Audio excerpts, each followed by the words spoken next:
K8-bit here, and I'd like to welcome you to my first little solo project.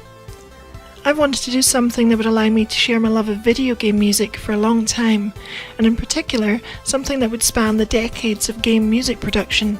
So you can expect to hear a mix of chiptunes, 16-bit PCM, FM synthesis, wacky console sounds, right up to the full symphonic orchestral scores of the modern gaming era. This first show will not be focused on any particular format, era or genre. In order to get up to speed, I thought I could just share some fave game music from a few different places. Later shows will focus on genres like fantasy MMOs, sci-fi epics, or multi-platform releases and how they differ musically. I'll also have a few guest contributors sharing some of their own favourites with us. So, like I said, no particular theme to this first show, but I'm going to start in some fairly well-trod familiar territory with an 8-bit game tune. In 1986, my family got our second home computer, a Commodore 64, which replaced our broken BBC Micro. Rumours of a middle child having assassinated it with a cup of coffee are pure slander, by the way. Anyway, I remember being blown away by the wonderful warm sound that the C64 was capable of, and a few early game tunes really made an impression on me.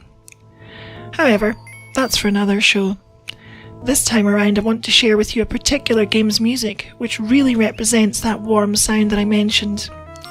By the time this game came out in 1989, there had already been many standout game soundtracks on the 64, some pulling fancy tricks with sampled sound and the like, but this composer managed to amaze just with his technical mastery of the 3 channels of the SID chip synthesizer.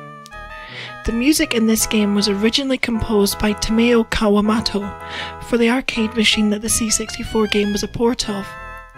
Tim Follin did not replicate the music note for note, rather he went for a thematic impression of it, and certainly using the C64's SID chip to bring warmth that was perhaps not so present in the originals.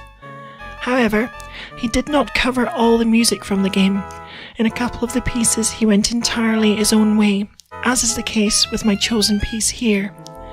This then is Tim Follin with the final level theme from Ghouls and Ghosts on the C64. And as a sometime bass guitar player myself, this piece speaks volumes to me, as well as instilling some terror.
let's dive into our first PC game soundtrack. This is a piece of music I only recently discovered from a game that I have to admit to having barely played, but absolutely loving its artistic direction and story. The music reflects this eccentric inspiration, but eschews the kind of score you might normally associate with a story previously presented by as lofty a producer as Disney. The score in this game is mostly quite conventional, but at least one track stands out different from the rest, and so I present to you Wings of Steam Remix by Chris Vrenn from the 2000 production of American McGee's Alice.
Now, we've already had our first Commodore 64 soundtrack, so on to another Commodore machine.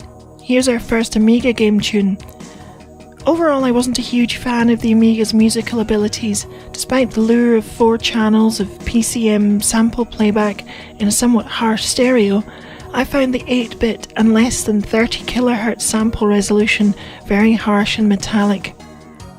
That being said, there were some outstanding compositions produced on the machine, most notably in the demo scene, but some tremendous game composers emerged over time as well. One of those composers that quickly became known and popular was Allister Brimble, who produced some stellar work for UK publisher Team 17. One of the first games I was properly impressed by on the Amiga for its presentation and music was their 1991 production, Full Contact.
let's jump back into the PC era of game music production.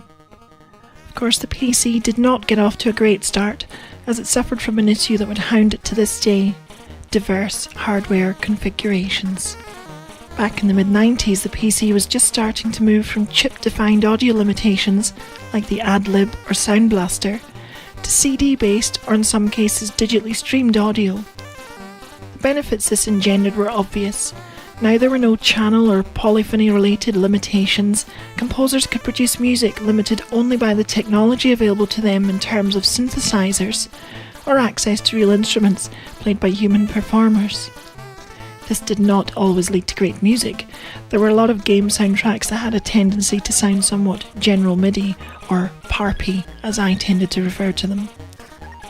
However, a development studio that was synonymous with quality productions was LucasArts, especially in the mid to late 90s. Their games were not always the most technologically cutting edge, however, as was the case with the game I've selected here for you. It was a story-driven first-person shooter, but it came out using a derivative 3D engine that was already behind the times, as games like Quake had already been out for a year, and Quake 2 was just being released in all its polygonal glory. This game used a much simpler engine, utilising sprites for its characters scaled up and down in all their blocky glory. This meant that many critics of the time gave it relatively poor reviews, based on the limits of its 3D engine, when its story and art direction were actually fantastic. Which brings us to the music. LucasArts games are famous for their music, even when rendered on limited hardware used by the Atari ST or the Amiga. This game suffered no such limitations, and in fact was unique at the time for having a full soundtrack comprised of orchestral performances and musicians performing the very appropriately bespoke instruments for the production. The composer was Clint Bajakian. The game was Outlaws, and here is the main title theme.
if I've lulled you into a false sense of security, I apologise, as I'm going to play another track from Outlaws.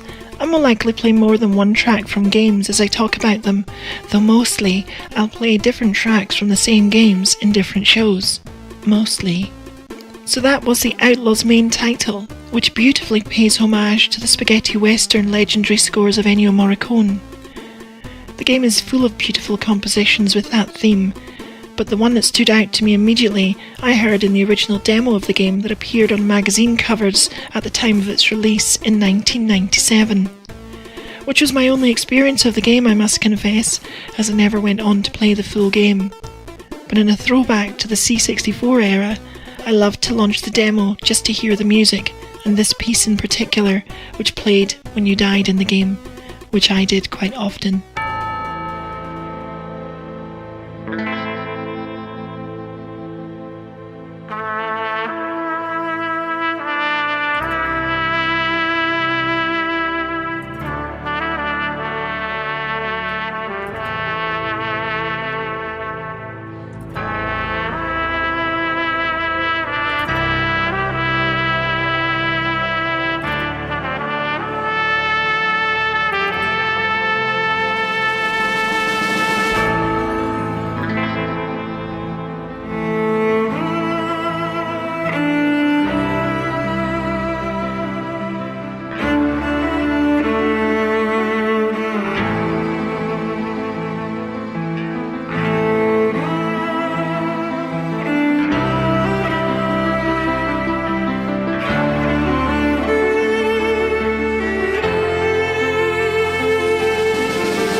Since I mentioned it, I'm now going to play you a couple of tracks from the 1997 graphically evolutionary behemoth, Quake 2, which will also be quite a change of mood musically, so gird your loins.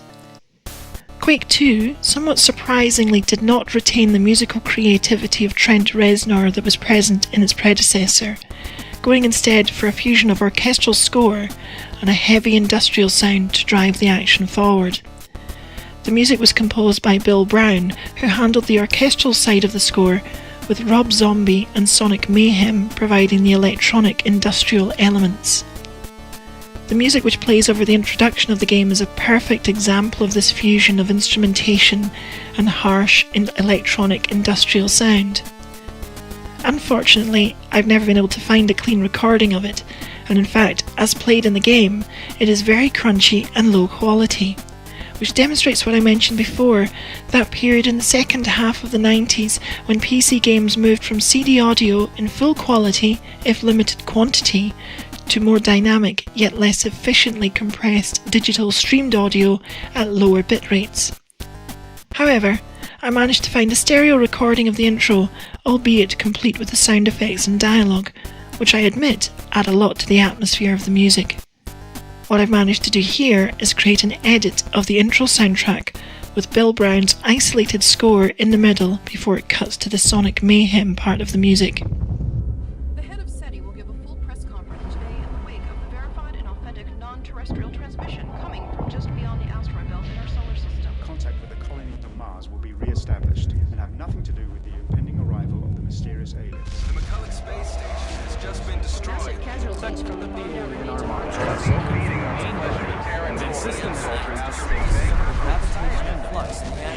Peking, Reykjavik, and Tokyo head the list of recent devastated cities.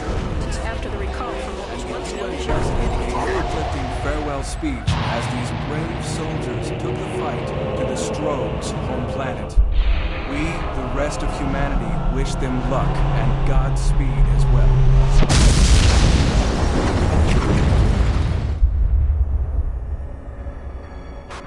Mother Goose is Red Leader Alpha Charlie 417. Got you on the scope, Red Leader. See that big bad dust ball up ahead?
Sticking with Quake 2, let's have some full-on Sonic Mayhem with descent into Cerberon.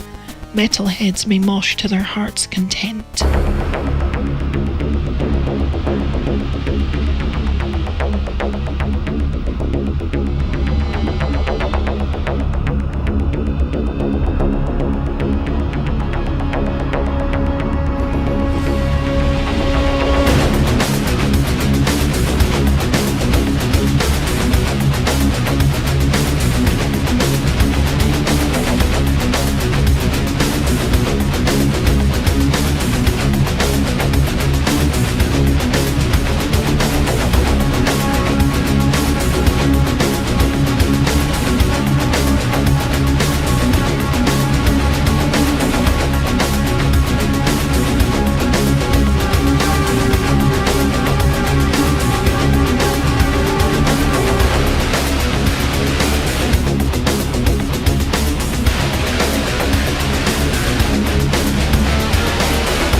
Okay, let's head a little back in our musical timeline, but only slightly.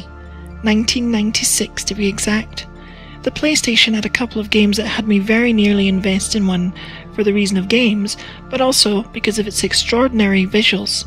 In fact, it premiered probably one of the last games I played where I could let my imagination expand the visual borders of the game. Part of this came from its magnificent soundtrack, which sounded appropriately expansive and cavernous. I was lucky enough to borrow a PlayStation and play this game in the dark with headphones on, immersing myself in its audio sphere, and finally experience a protagonist that I could get behind. I would later get the game on the PC, where the wonders of 3D effects would further my enjoyment of this legendary game.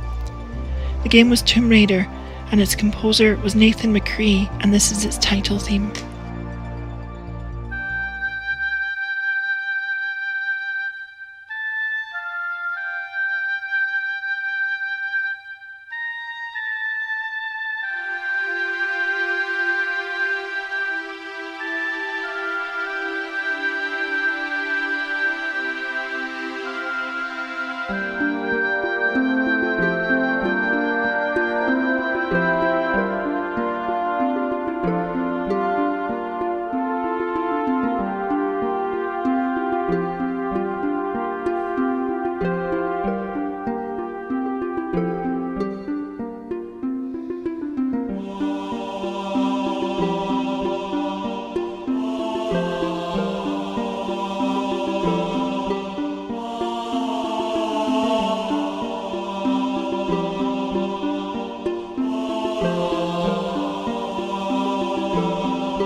Something I hope to make a regular feature of is guest contributions, and so who of course should I draft in for a first show than my partner in crime, Allister Boz Bowness.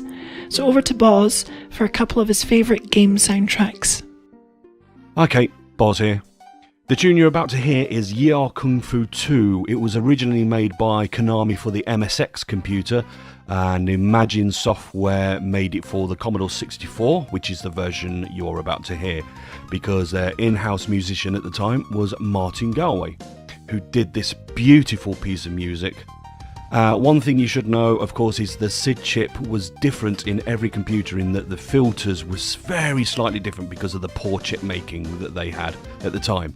So most people didn't actually hear the tune as Martin Galway heard it, especially the lead instruments that had a kind of a wah-wah filter going on it. But I was very fortunate to be part of Project Galway, which was to record Galway's music from Galway's original SID chip that he still had.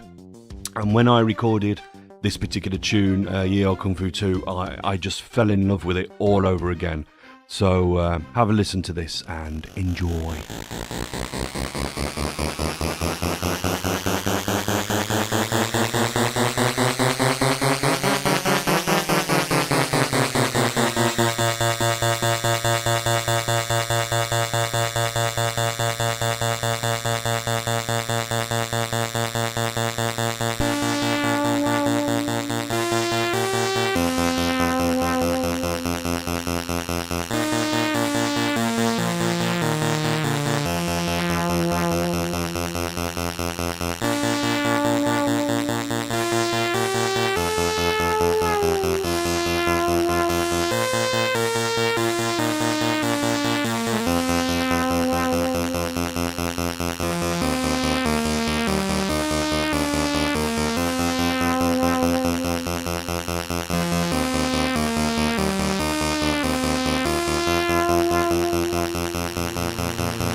After my Amiga, I went on to the PC, but I only used PCs for kind of business stuff.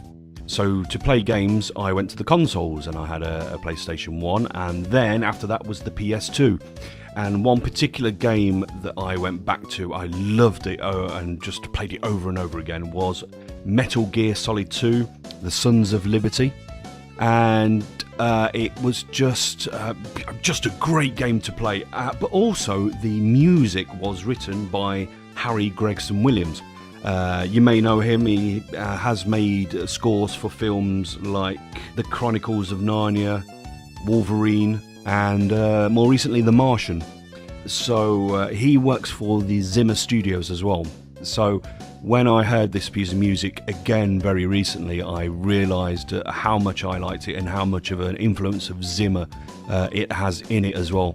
It's a beautiful piece of music. This is kind of a suite, so it starts off fast, has a slow piece in the middle, and then builds up right at the end, just like it was a film score. And every time I hear it, it brings back great memories of a great game, Metal Gear Solid 2, Sons of Liberty.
Thank you, Boz, you little rapscallion.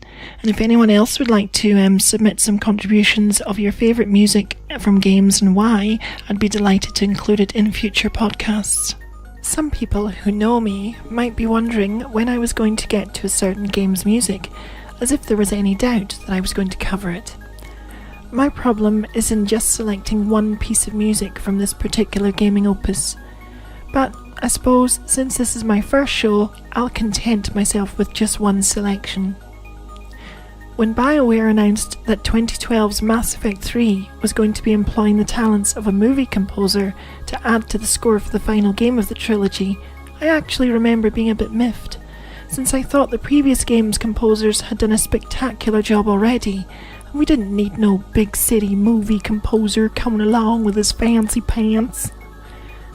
However, after experiencing Clint Mansell's scoring for one particular scene, I was hooked. At least, after I stopped crying. This then is Leaving Earth from Mass Effect 3.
This then is my final selection for this first show. Again, this is music from a game I've barely played, though my play is in slow progress. As might be clear, I'm a huge fan of big cinematic games with lots of drama and emotion. This game is a PlayStation exclusive, and whilst at the time of this recording I still have a PS3, I really do not play it at all, it being used as a fancy Blu-ray player. However, the arrival of PS Now meant that I could play a huge number of PlayStation 3 games on the PC, so this game was one of the first on my list. Unfortunately, I became unstuck due to the game's reliance on a PS4 controller, but I will return to it as soon as I have solved that little problem. From my experience of the game thus far, however, I've already fallen in love with its soundtrack, composed by Lorne Balfe. It's a spectacular orchestral score with a stunning vocal performance. This soundtrack, even more so than Mass Effect, is a perfect example of where we've reached in game audio nowadays, in that games have truly achieved cinematic levels of audio production to match or even surpass their visuals. And whilst the vast production values of the typical AAA game of late has much sidelined the bedroom composers and coders of old, we can perhaps forgive a little when we get to enjoy magnificent productions such as this. I hope you've enjoyed the show. I look forward to doing another one soon, but for now, please enjoy Beyond Two Souls, Jodie's Suite.